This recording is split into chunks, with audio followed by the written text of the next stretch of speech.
I marked my deal surfaces. I'm the owner of the company.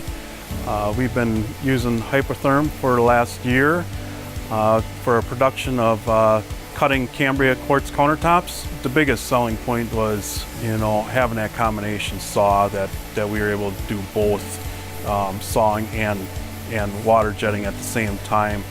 And also the serviceability. I mean, having parts shipped to us next day if anything were to go wrong was a huge deciding factor.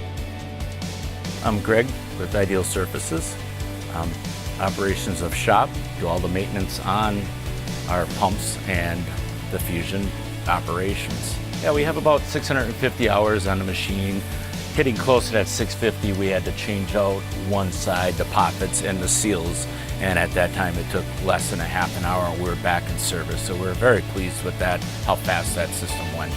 With having the SawJet machine, it definitely helps out with material handling, where you don't have to handle as many slabs for moving it from one machine to another due to not having to worry about more breakage or anything else in movement of slabs.